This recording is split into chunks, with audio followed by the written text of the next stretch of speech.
In Sirsi, India, about 10 miles from the city in the southwestern state of Karnataka, the Shilmala River hosts Sahasra Linga, a renowned pilgrimage site. Submerged for most of the year, this site features numerous stone sculptures known as Shiva lingams, sacred representations of the Hindu god Shiva.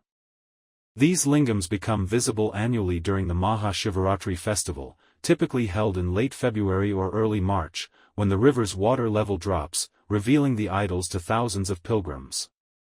Celebrated for Shiva's divine nature, the festival highlights the lingam as a symbolic, spherical column, a flaming pillar representing the cosmic axis of the universe.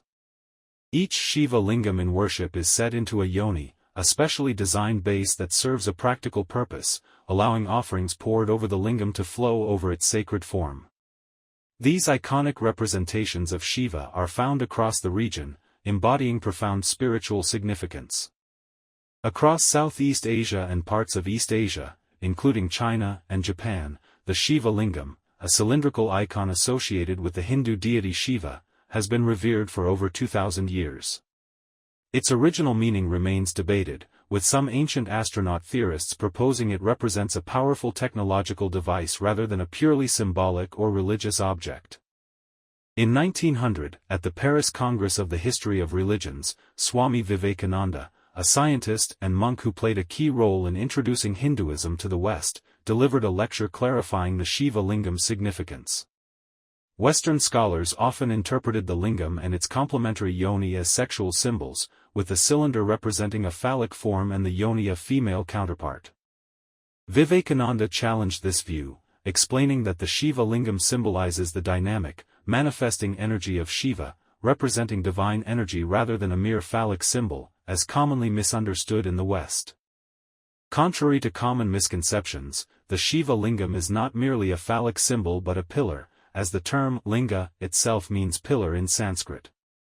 Modern Hindu scholars propose that the Shiva lingam stone symbolizes atomic energy, reflecting its dual nature, capable of immense good or catastrophic destruction, much like the mythology of Shiva, who embodies chaotic yet transformative energy.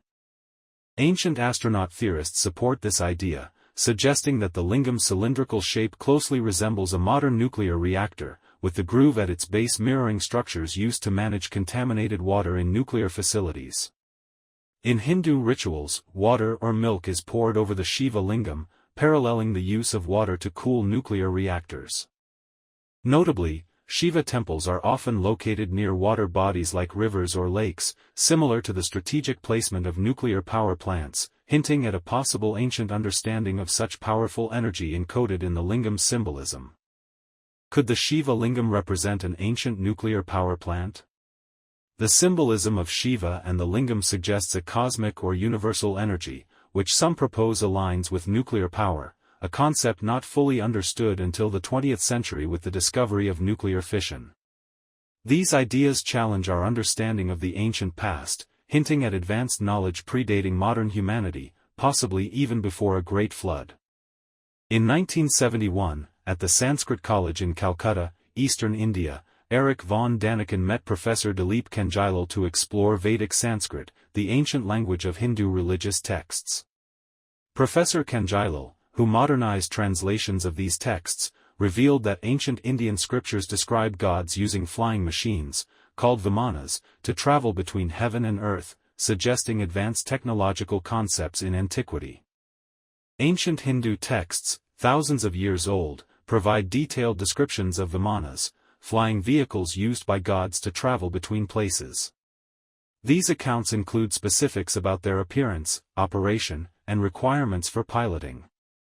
Eric von Daniken, upon studying these texts, concluded that Vimanas were real, tangible aircraft, supporting his ancient astronaut theory that they were vehicles of extraterrestrial visitors. During his visits to India, von Daniken explored various sites and recognized India as a rich source for evidence supporting this theory. He noted the presence of magnificent temple towers, known as stupas and vimanas, across the country. This raises the question, what inspired the design of these stupas? Von Daniken's focus on India was significant, as few scholars had previously examined these ancient structures and texts in this context, highlighting their potential connection to advanced ancient knowledge. The ancient Indian civilization, dating back thousands of years, features structures believed to be architectural replicas of Vimanas, the flying vehicles described in Vedic texts. Many Hindu temples in the Far East incorporate designs that symbolize these celestial objects, with their upper sections resembling flying Vimanas. This suggests that ancient builders crafted stone representations of objects they observed in the sky. The oldest Vedic texts from India contain vivid accounts of aerial battles involving Vimanas, prompting questions about the true nature of humanity's historical cycle and the advanced knowledge that may have existed in antiquity. Could human history be more cyclical than linear, with modern discoveries merely rediscovering ancient technologies from thousands of years ago?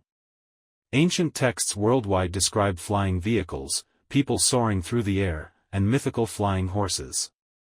Erich von Däniken, in his book Chariots of the Gods, proposed that these gods weren't flying supernaturally like superheroes but relied on tangible, mechanical crafts, nuts and bolts vehicles for travel, much like modern technology.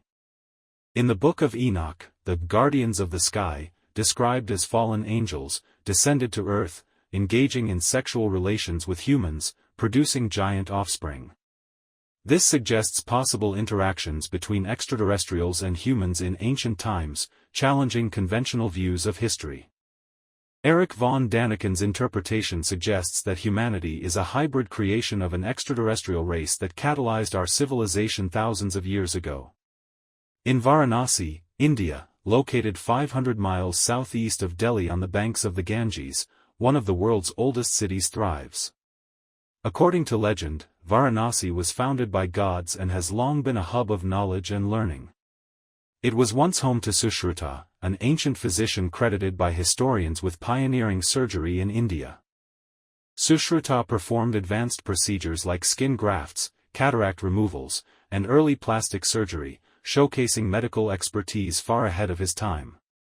He is also recognized as the first practitioner of Ayurveda, one of the world's oldest medical systems. Hindu legend claims Sushruta received this advanced knowledge from a god named Dhanvantari, hinting at a divine or otherworldly origin for his remarkable skills. Dhanvantari, revered as a high-level deity in Hindu tradition, is credited with imparting the comprehensive healing system of Ayurveda, which encompasses both the physical and subtle aspects of the human body.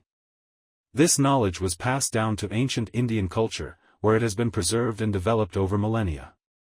Dhanvantari is often depicted with 4 arms, holding medicinal herbs, and is described in legends as a shapeshifter capable of taking forms such as a bird during his earthly visits.